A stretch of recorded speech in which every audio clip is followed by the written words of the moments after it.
हमने पार्ट 1 में 5000 साल पुराने महाभारत से जुड़े सबूतों पर चर्चा की है, जिसमें कुरुक्षेत्र की मिट्टी का लाल होना, कुरुक्षेत्र में पुराने हथियारों का मिलना, अर्जुन द्वारा बनाया गया पत्थर पर चक्रव्यूह का मिलना, महाभारत काल में ब्रह्मास्त्र जैसे विस्फोटक अस्त्र का प्रयोग होना।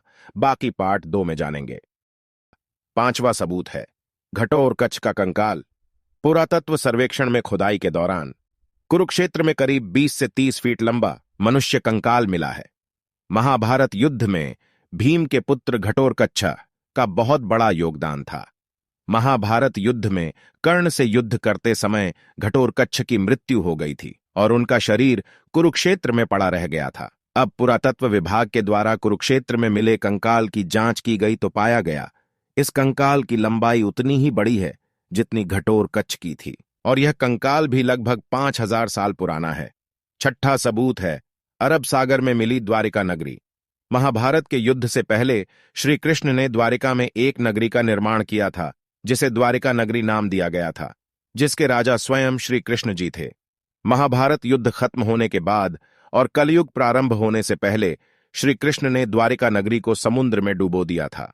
जब पुरातत्व विभाग ने अरब सागर में खोज की तो वहां पर लगभग 5000 साल पुराने दीवारों के, मूर्तियों के, बर्तनों के, खंभों के व नगरी के अवशेष मिले हैं, जो इस बात को साबित करते हैं कि यह द्वारिका नगरी के ही अवशेष है। 7वां प्रमाण है पशुपतिनाथ और केदारनाथ मंदिर। महाभारत युद्ध के दौरान महादेव शिवजी पांडवों से क्रोधित हो गए थे। तब श्री कृष्ण के कहने पर पांडव शिवजी से माफी मांगने गए तो शिवजी अदृश्य होकर कैलाश पर्वत से अन्य स्थान पर चले गए, लेकिन पांडव वहां भी पहुंच गए। पांडवों को आता देख शिवजी ने भैंसे का रूप धारण कर लिया और भैंसों के झुंड में चले गए, लेकिन पांडवों ने भैंसे रूपी शिवजी को पहचान लिया तो शिवजी उसी समय धरती में समाने लगे, लेकिन भीम ने अपने बल से शिवजी को धरती में जाने से रोक लिया। लेकिन शिवजी का सिर से नीचे का भाग केदारनाथ में चला गया था और सिर वहीं रह गया था। अंत में शिवजी अपने वास्तविक रूप में आकर पांडवों को माफ कर दिया। जहां पर शिवजी का सिर रहा था उस स्थान को पशुपतिनाथ कहा जाता है, और जहां शिवजी का नीचे का भाग था उस स्थान को केदारनाथ कहा जाता है।